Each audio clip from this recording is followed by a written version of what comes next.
Hello, innovators, entrepreneurs, and risk takers. Welcome to another episode of Web3 with Sam Kamani podcast. And today I'm going to be interviewing Prashant from the Spheron network, where he is going to be sharing about what they are building at Spheron network and what is at the forefront of AI and Web3. And as always, nothing that we talk about in this podcast episode should be taken as investment advice. And please leave a review after listening to this episode on whichever platform you are listening on. With all that out of the way, let's get into it.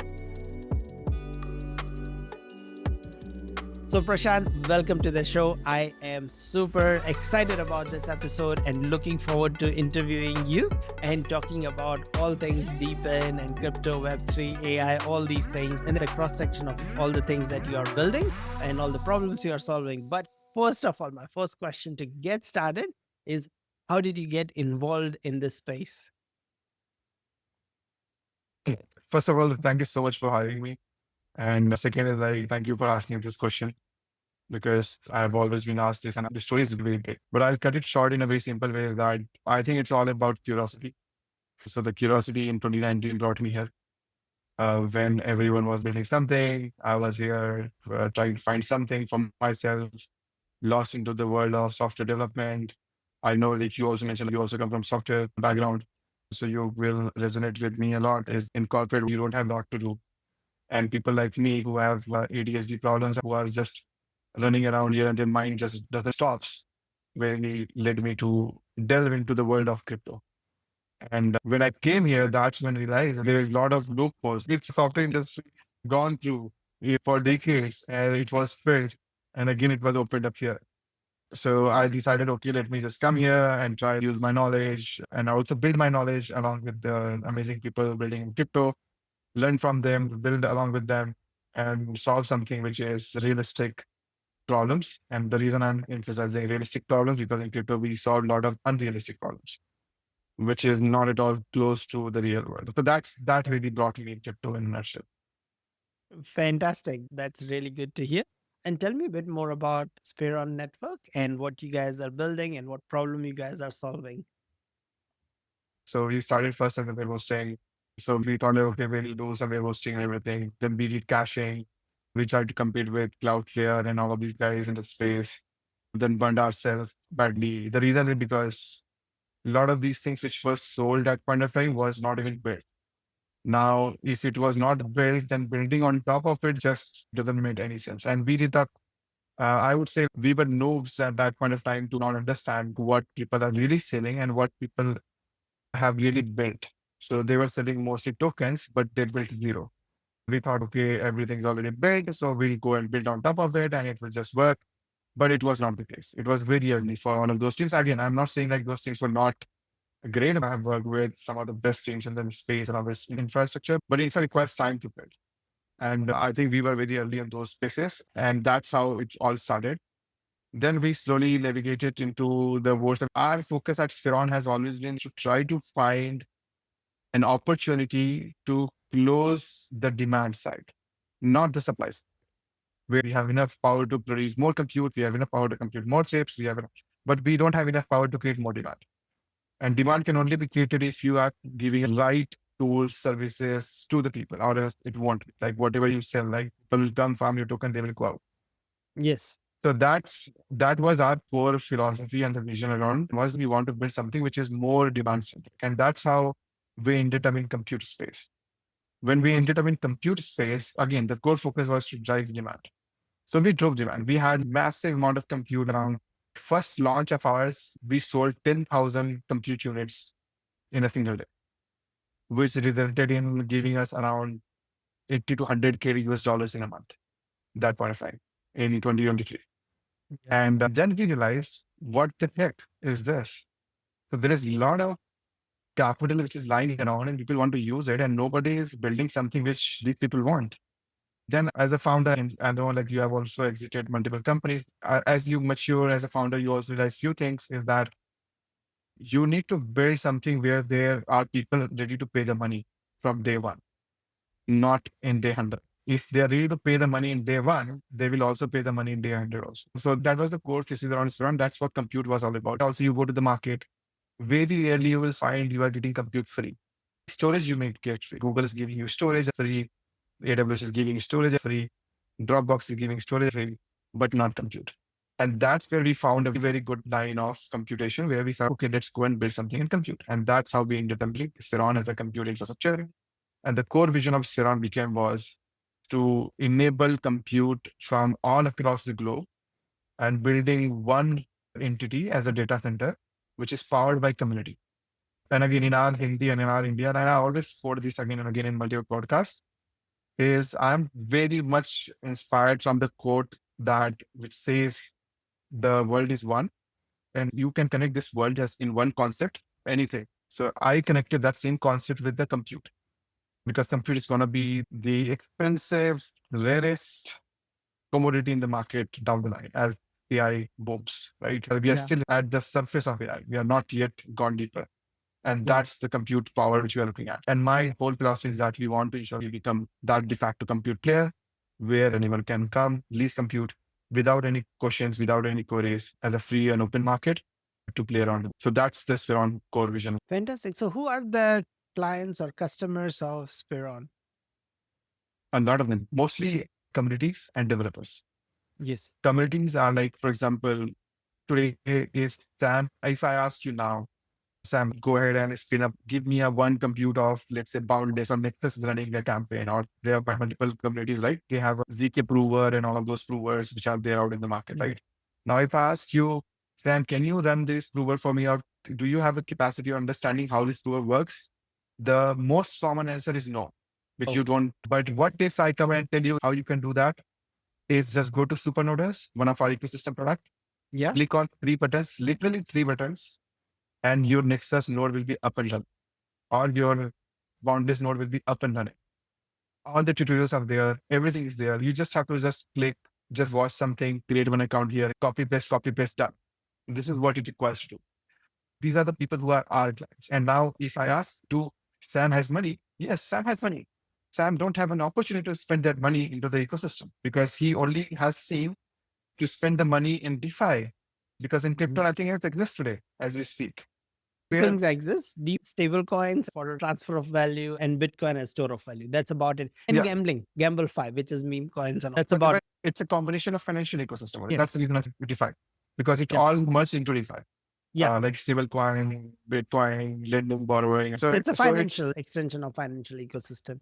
But blockchain is not being used outside of that. I don't know of any use case of blockchain outside of the financial aspect of it. But imagine like running a node, computing like challenging compute, creating the entire compute marketplace on a blockchain ecosystem because it's permissionless. You can send microtransactions without even doing a lot of things. So there are huge amount of opportunity, which is $1 trillion worth of opportunity out there lying around and nobody wants to try it out. The reason, very simple, because everyone is looking at a very short term. Because anything apart from gambling requires time and effort. Yeah. That's also one of the trickiest part.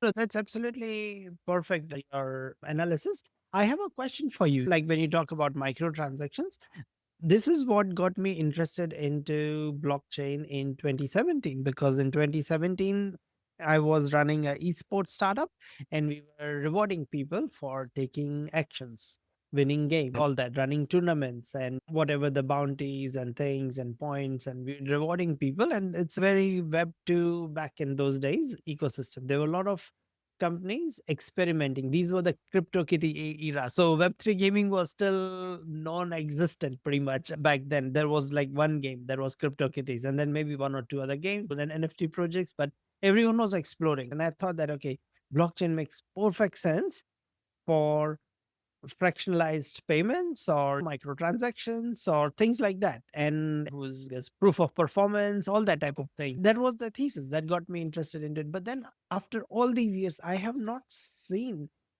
any system that does microtransactions using it as much.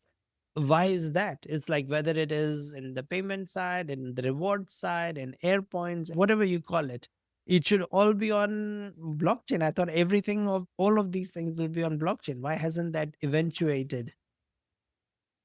Multiple things. So if you look at the transition, because I came in 2019, I can basically walk you through from there. That's great. Yeah. From 2019, when I came into, the first problem was that like blockchain was not at all ready for the microtransactions, honestly, because microtransactions requires you to have a very less gas fees or near to zero gas fees. Because if you have higher gas fees and transaction like cost and everything, then it is not a microtransaction anymore. Yeah. It is macro transaction. Exactly right. Yeah. But I feel like So, gas fees has been solved now.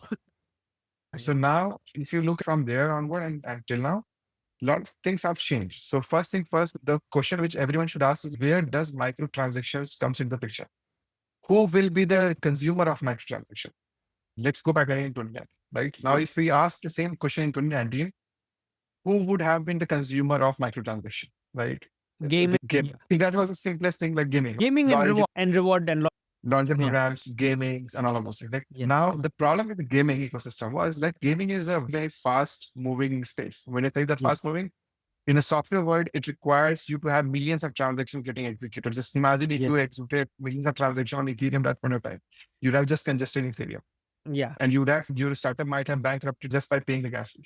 That's what happened to Right? CryptoKitties. Basically, 20% of all Ethereum volume at that time was just one game, CryptoKitties. And then you want to move a $60 cat or $5 cat and you would pay $300 in the transaction. But people were still doing it because so many people were jumping in.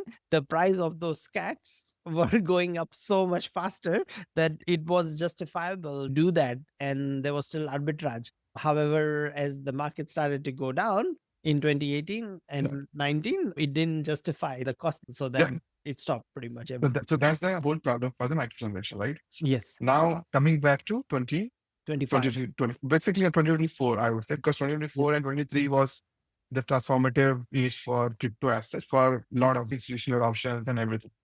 A lot of things has changed in crypto, where gas went down, everything just moved much more faster than it used to be. I still remember when I used to submit my transaction in Ethereum, I literally had to go and pump up my gas fees to even get it processed faster. It usually used to take around 40 seconds. Sometimes it used to take around 1 minute if you are going on a very low gas fees. Yeah. Now, those, as we mature as an industry, those questions are no longer relevant in the market.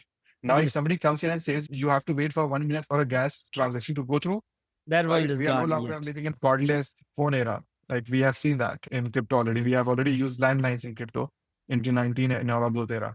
So the dot-com boom and all the internet boom is already replicating itself now, which we are witnessing. Now coming back to the same question again. Now in 2023 to 2024, what really has happened which led to microtransactions to be enabled? And even today as we speak, microtransactions are getting enabled. Now if you see the volume which is being transmitted in different chains, you'll be amazed to know like this, there's a very small, like $100, $10, $5 volumes are increasing. Right. And the reason is only because of the gas. That's one thing. The second is because of the use cases which are coming on. Earlier, nobody was paying coffee shop. Earlier, Visa was not integrated with USDT. Today, the Visa cards are like, there are a lot of companies who do that smaller, like not mainstream banks, but there are banks who do that where you can load up USDC, USDT, whatever, and then you can spend it using your Visa. So that's very common now. So now it is one of the enabler of microtransactions because I can go and buy a coffee. That buying coffee is a microtransactions. Now I can go and do any small shoppings. Those are microtransactions, which is already happening. So that's the beauty. That's where we are coming from. Now the second phase of microtransaction, which will open up, is in AI. And that's where I'm very interested in looking. So far, so as mass adoption occurs on the stable side where people are going to be like settling on chain and everything, on the other side, which is getting cooked up, which is getting cooked now. The problem with the AI today is, let's say you build an agent, I build an agent. You imagine I have a very good IQ into infra space. You have a very good IQ into podcast space, right? Your agent knows about everything about podcast. My agent knows about everything about infrastructure. Now, let's say somebody just came into your podcast who were infra maxi. So they know a lot of about infra. Now you want that your agent to enable to talk to mine because I'm an infra guy. So I can give you a lot of answers very perfectly and accurately. So you have to interact with me to get those answers, right? Now, how are you going to interact? That becomes the first question. So there is a standard already been created in the market. Like you have to follow this standard to interact with different agents. Yeah. Google has proposed, virtual ecosystem, a lot of team have proposed different architecture to implement to create a different communication protocols between two agents. Now, how are they going to communicate? Is it an API based communication where I just do an API call and you just respond me with that? The answer is no. Because if you do the API one, your distribution will become limited. So you can only work with some companies, not all the companies. Like Sam may not be able to work with me because I have to whitelist Sam's IP address on my side to ensure Sam is able to call me. But what is the next option? Next option is like you bring all of these things on chain and make the settlement on chain at the runtime. So you don't have to white label IP addresses or anything. I love this concept. If you have seen like in Caribbean and all of these places where you pay and book a call and all of this stuff. Yes, similar thing. But here it is happening in a very automated way. So I just paid a microtransaction of let's say $0.1. Like you paid me $0.1 and you asked me one question, bro, can you tell me these things? I will respond you with that because you have my rating with you. So you can call me. So that's how microtransactions are going to come into the AI. And that's how AI will become self evolutionary down the line, utilizing these microtransactions. Interacting with multiple, farming the forest. I love the concept of forest. Also, these AI agents are going to be like forming their own forests, and those forests will have different ecosystem built in, flora and fauna, and all of those stuff, which will happen. But again, it's going to be happening digitally. So that's how I look at the microtransactions enabled. And it will be more powerful because of the less gas transaction, less gas cost, and faster transaction settlement. Yeah, absolutely. There's so much to unpack in this. It makes sense that when there are more agents, none of the agents are being born with a bank account and they will need to Yep. transact. And so this is the ultimate ecosystem for machines to interact financially and be compensated for their use of their energy, use of their compute. So that is a very well known use case. And I guess that's where Spheron comes in. Yeah, that's where we come in. So let's say now an agent requires the same, for example, Sam came in and Sam said, give me one compute. I want to do some A plus B combination or calculation or something like that. Right? Because you don't have a lot of compute because nobody in the world will have infinite compute. Understand this. Gold. Like nobody can have an infinite gold with them. Nobody can have any infinite Bitcoin. The same is also applicable. Nobody is going to be having infinite compute. So you are going to be dependent on somebody for the compute at any given point of time as your use cases and everything evolves. And that's where Spheron comes in, where whenever you require a compute, you execute a microtransaction saying that I need this compute for, let's say, an hour, 5 minutes, 2 seconds, 10 seconds, 100 seconds, or whatever seconds you want.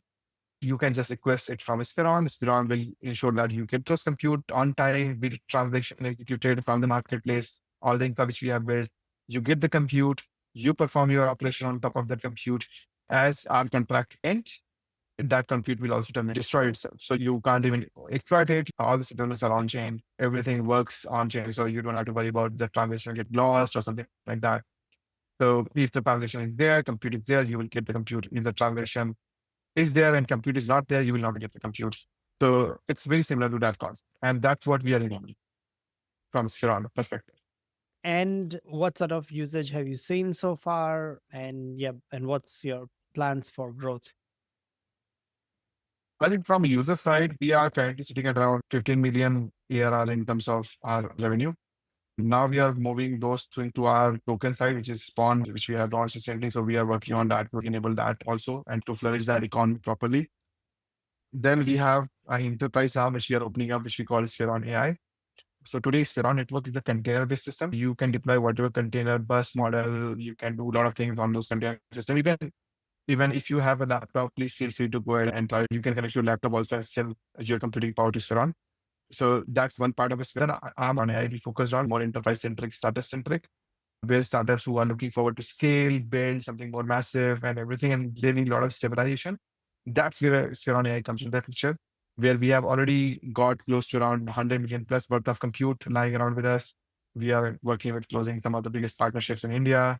We have already closed in China, Hong Kong, and all this. So we are going heavy in Asia Pacific region where compute demand is going to be like going up, and we want to be the biggest player here. So that's where our core bread and butter is going to be, and we are working to make that happen. And then the third arm, which I was telling you before our podcast started, is that we want to also eat the same food which we are serving to others. Because if we don't, then we won't be able to understand what the problem it may create for any other startups who are going to be building on top of us. So we have our ecosystem products like Super Noodles, Clippy is having a very great partnership which is coming into picture. they are creating the IP around prompts. So you essentially can create an IP around prompts and then allow those prompts to be like, let's say I want a AI to generate a specific video angle. So a prompt is required to do that. So teams are there who are creating these prompts, putting this as an IP. We are partnering up with some other on-chain players around the IP as well. And then we have something called Skynet, which is a crazy version of, if you have ever seen drag and drop kind of style fun features. Yes. So now you can use Skynet to launch any AI agent dedicatedly to you. For example, I built my own Pokemon engine on Telegram. So what it does, wherever I add this Pokemon, I should, whatever anyone tweets or tags me in any of these groups, I start getting notification on my personal messages because we get a lot of messages on Telegram. So that's something which you can build in Skynet just with the drag and drop features and functionalities. We call Yeah. it SkynetXBT.com. SkynetXBT.com. Yeah. Cool. I'll check it. So there are a lot of these ecosystem Yeah. products which are getting built to drive more and more compute consumption. And today we are very happy to say that like, a lot of compute we are only able to consume via these ecosystem products because Yeah. then we don't have to go and find new buyers in the market. So far, whatever we can consume, we will consume, and then remaining we will just get it out. So that's the whole theory around how we are driving demand. And I'm sure there will be completely new things that will come up in future when you combine different fields together, and that's always happens that no one has even thought about. What use case of AI or an agent are you most bullish about? That's a very good question. So for me, I'm personally bullish because I literally have not a lot of time to do these things. So that's the reason I'm bullish. Somebody investing on my behalf, trading on my behalf, that's one thing. Yeah. Second thing is giving me a daily digest of what I'm looking at, or save me a time from binge scrolling my Twitter account or Instagram accounts. And that agent basically does it for me. And I just give that agent all the accesses and it should be able to do it for me and tell me what I'm really looking at. So for example, I want to look into is like somebody in the crypto space when they're tweeting about something, I just want to know. Rest everything is done for me, right? Yes. Or let's say anything which is around compute. Anyone is talking about any compute, new technology which is coming up. That's something which I'm very interested to learn about. So that's second thing. The third is the sales angle, where I want to, so instead of me again doing the LinkedIn sales and everything Yes. manually and doing all of this stuff, I want to fully automate that where I should be able to get, hey, you know what, every day I'm getting 100 different leads with their phone numbers, email IDs, and all of those stuff getting saved with their persona, profile segmentations, and everything automated. And what I just have to do is just give that particular AI a good to go signal. So this email looks good. Please go ahead and send it. I should be a reviewer, not a writer. These are the areas where I'm like very bullish on. Like Fantastic. it's gonna change the entire space completely because then if I had to make 1,000 calls in a month, I will end up in like doing more than that. So now I have more capacity. I have more time to do it. So The thing is, it gives AI is leverage. That's how I say you get more leverage. The work you could do 200x output. And that's what it has helped me achieve, what it has helped every dev achieve as well. Like every developer I know in my circle, in my company, in every startup I know, every single one uses AI. I don't know any developer that doesn't use AI. It just does the same thing with content writers, same thing with pretty much nearly every field. They're yeah, able to have so much higher productivity. And talking about coming back to infra, and I see that's what you guys building as infra. Would that be right? Or yes, infrastructure for agents for this whole ecosystem? What's an overrated Web3 infra project? I would not take any names because Not the company name, like a trend. Like what's one overrated Web3 infra trend? Doesn't have to be a company. but again, if I tell that also, then also it just directs to a company. Okay, you can avoid it. That's not a problem. Our industry moves in narratives every year. And there was this whole narrative around Deepen for a while. Why do you think we don't see any household Deepen names yet? That's a very good question. So understand this, right? So first thing first, deepen understanding is very different for many people. It was not deepen. When we came in, when we started building 2021, even 2020 itself, the same thing exists. But we used to call like decentralized infrastructures, Yeah, companies or projects, right? yeah. It can be like storage, it can be compute, it was like multiple different options, but it was not called deepen. You need some branded and also it is also required for a space to bring everything together at one place, right? Yes. But again, a lot of problem in terms of making people understand what is really deep means. So for me, I am personally the reason most of these companies or the projects communities were trying to do is they failed in understanding what a user need, like what the end user, because DeepIn already exists in Web2 world. If you have data scraping companies, right? So data scraping companies, one of the largest DeepIns in the Web2 world, right? So they generate massive amount of data, billions of dollars of industry. It even existed, even Web2, even Web3 people, even they knew because Web3 is a replication of whatever Web2 has already seen it. The only thing which we bring on the table is this and decentralized. Apart from that, Exactly. everything remains the same thing. Tech remains the same because we use their open source tech, we use their everything, and we just launch a token here. That's something which we do. But the reason it was not able to do that is because the right way of taking it forward. The whole idea of DeepIn is to share the revenue and economic incentive with everyone who is participating, which is literally not happening. With solar electricity or sharing of power, sharing of process, all types of economies. I still don't Right. see anything that It will, happening yet.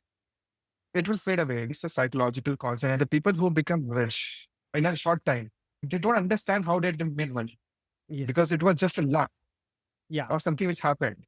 They did not Yes. went through a lot of these things which is required to build something which is very sustainable on its own. And crypto sustainability is like some very big question mark there for everything, even what we are doing also. But it requires a lot of patience and effort to build the bed.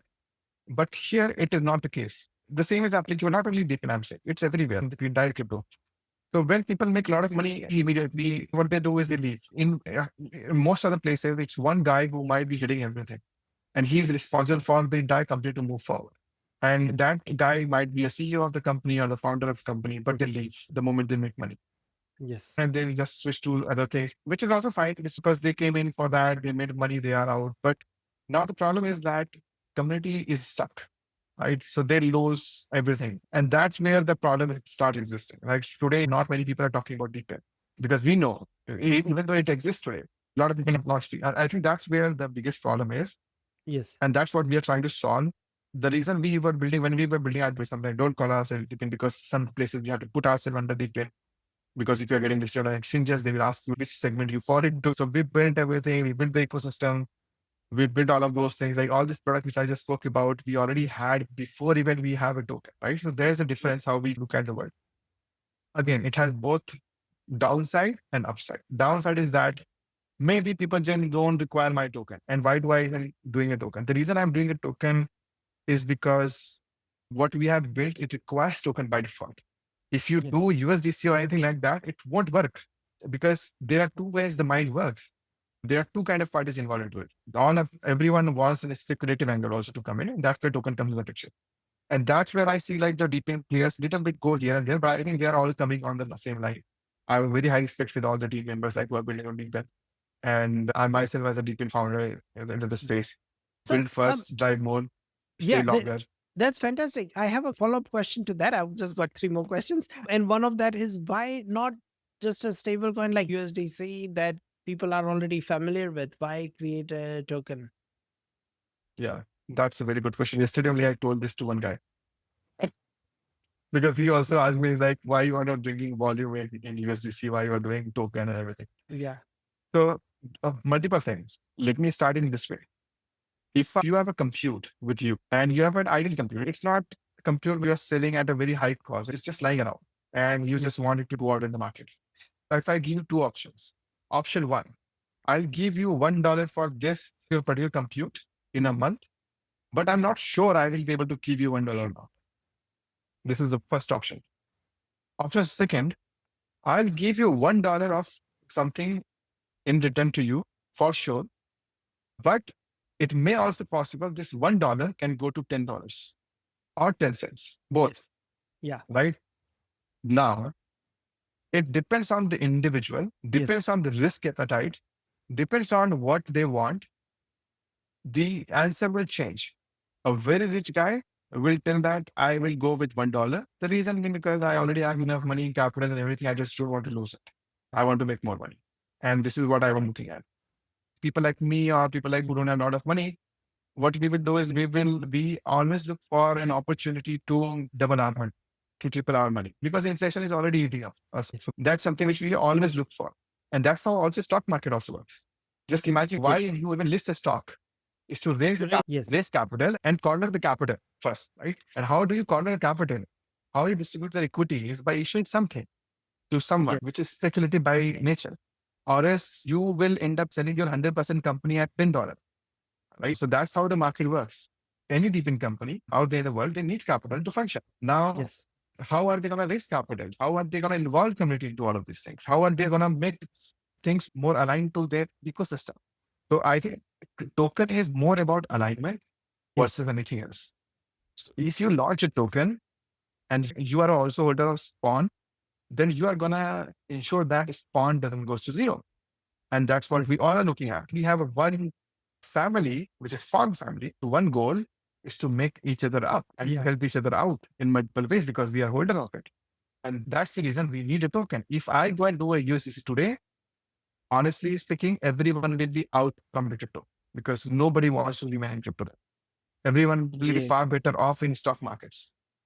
Yes. Yes. Why do people go in Las Vegas? Why do people go in Yeah. all of those places? They're the same theory, Yeah. nothing else. That makes a lot of sense. My second to last question is quickly, what's your boldest prediction for 2026? This could be tech related, could be AI, could be Web3, could be deepen, could be any aspect of it. Seeing the global market, where it is heading towards, you look at what US is doing, you look at the entire world, now world is becoming Yes. more polar. And that's where I see the beauty of crypto. When world becomes more polarized, Yes. crypto unites everyone together. It's not Yes. directly proportional. Okay.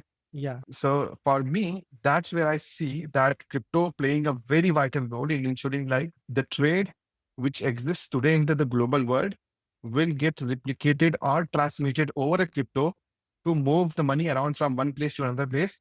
Like it's a ship company where if you have to send your money from one country to another country, either you send it via airplane or you send it via ship or you send it via something. So it just takes that particular thing from one location to another location and offloads it there. And who can do better in this apart from crypto? You can't get hundreds and thousands of dollars in the cash in a bank or billions of dollars from one place to another place. The only thing which can do is crypto.